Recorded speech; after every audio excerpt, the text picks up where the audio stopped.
Hello, मी सायली तुमचे स्वागत करते पुन्हा एकदा नवीन व्हिडिओमध्ये। कशा आहात सगळे? मस्त राहा, स्वस्थ राहा। तर आज मी तुमच्याशी शेअर करत आहे माझं इव्हिनिंगचं रुटीन। सारवीला जे आहे इथं मी मखाने भाजून दिले होते। संध्याकाळच्या नाश्त्यासाठी शिवांशला जे आहे फिंगर चिप्स बनवलेले आहेत। असे मी घरगुतीच फिंगर चिप्स बनवते। बटाटा आधी उकडून घेतलेला आहे आणि मग त्याचे असे फिंगर चिप्स बनवते। आज आहे गुरुवार, तर मला जायचं आहे मंडईमध्ये। त्याच्यासाठी आधी सगळं आवरावं लागेल, त्यानंतर मंडईत जायचं आहे।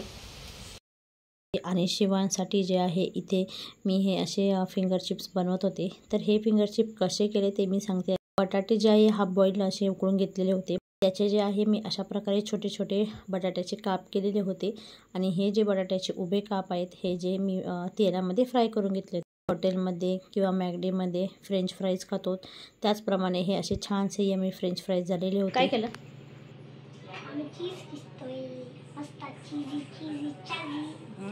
तसं नको करू, नको काय नको टेकू, खायला मस्त आहे। बस बस बस।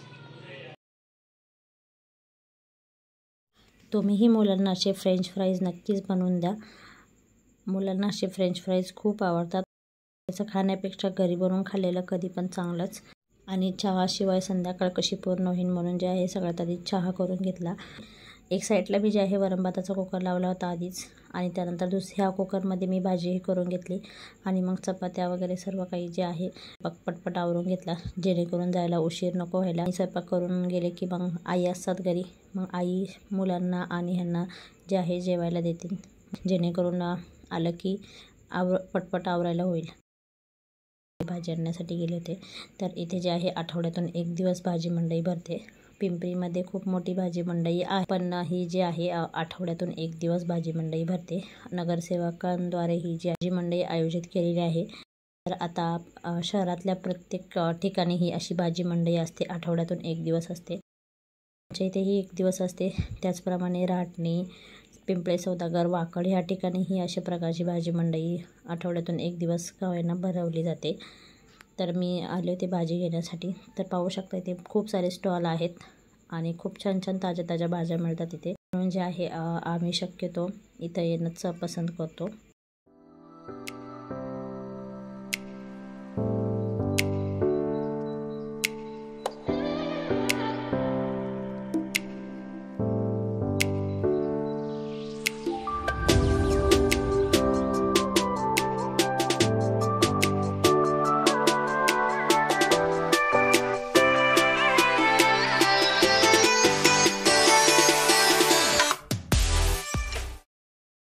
इथे जे आहे सर्व प्रकारच्या भाज्या मिळतात, कांद्या बटाट्यापासून ते ब्रोकोलीपर्यंत जे सर्व भाज्या इथे मिळतात आणि खूप फ्रेश आणि ताज्या अशा भाज्या मिळतात। त्यामुळे इथे जे आहे बरीच गर्दी होते।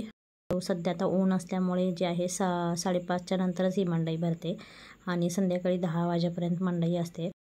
मध्ये भाजीप्रमाणेच इथे जे आहे फळंही विकायला असतात। त्याचप्रमाणे डाळी, गहू, तांदूळ आणि इतर जे काही आहे डाळीचे पदार्थ तेही विकायला असतात।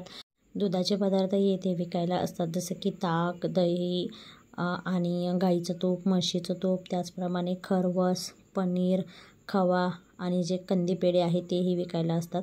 भाजी घेऊन घरी आले, त्यानंतर सगळ्यांची जेवणं झाली आणि मी जे आहे किचन आवरत होते। तोपर्यंत आईंनी त्यांनी जे आहे दोघींनी मिळून जी भाजी आणलेली आहे ती सर्व व्यवस्थित ठेवली आणि मेथीची भाजी, कोथिंबीर वगैरे सगळं काही व्यवस्थित साफ करून ठेवलं, जेणेकरून नेक्स्ट डेला मला कुठलाही त्रास होणार नाही। जेवणं उरकल्यानंतर सगळ्यात आधी मेन टास्क असतो जो म्हणजे किचन साफ करायचा। तर सगळ्यात आधी मी रोज जे आहे किचन पहिला साफ करून घेते, कारण किचन साफ केल्याशिवाय जे आहे झोपही येत नाही आणि व्यवस्थित वाटत नाही, म्हणून रोज जे आहे किचन साफ करूनच झोपायचं आहे आपणही, जेणेकरून आपल्या घरामध्ये पाले झुरळं जे आहे ती होणार नाहीत।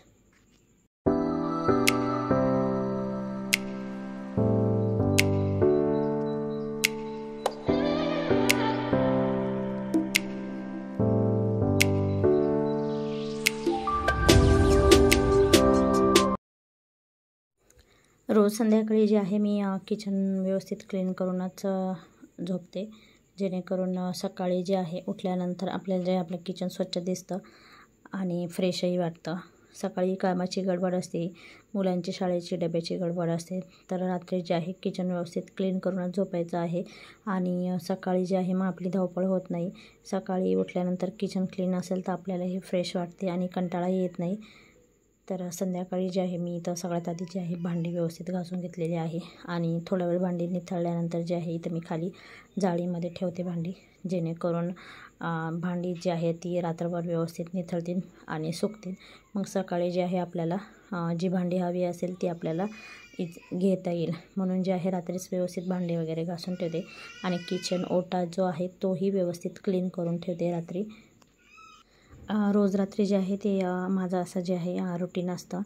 आणि आठवड्यातून 2 ते 3 वेळा मी जे आहे ह्या ट्रॉल्या ज्या आहे अशा पुसून घेते. ट्रॉल्या ज्या आहेत त्या ॲक्रेलिकच्या आहेत, त्यामुळे ह्याच्यावर जे आहे पाण्याचे डाग वगैरे लगेच दिसतात.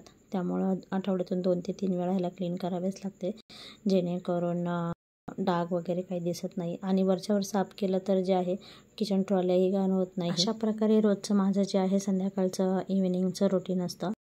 संध्याकाळी जे आहे आठवणीने दूध हे आपण फ्रीजमध्ये ठेवायचंच आहे. मी हे रोज आठवणीने फ्रीजमध्ये ठेवते, जेणेकरून दूध आणि जे काही दुसरे पदार्थ आहे, उरलेल्या भाज्या वगैरे त्या फ्रीजमध्ये ठेवायच्या, जेणेकरून खराब होत नाही. तुम्हाला जर माझे व्हिडिओ आवडत असेल तर नक्की लाईक करा. चॅनलवर नवीन असाल तर नक्की सबस्क्राईब करा आणि कमेंट्स करून नक्की सांगा की व्हिडिओ कसे वाटतात ते. संध्याकाळी जे आहे ते फालुदा मस्त छानसा असा बनवलेला होता आणि आईस्क्रीम आणलेली ती बाहेरून. तर उन्हाळ्यामध्ये असा थंडगार फालुदा खायला छान वाटतं. चला तर मग भेटूया नेक्स्ट व्हिडिओमध्ये. आजचा व्हिडिओ कसा वाटला ते कमेंट्स करून नक्की सांगा. आणि थँक्यू सो मच पुन्हा एकदा व्हिडिओ पूर्ण पाहिल्याबद्दल.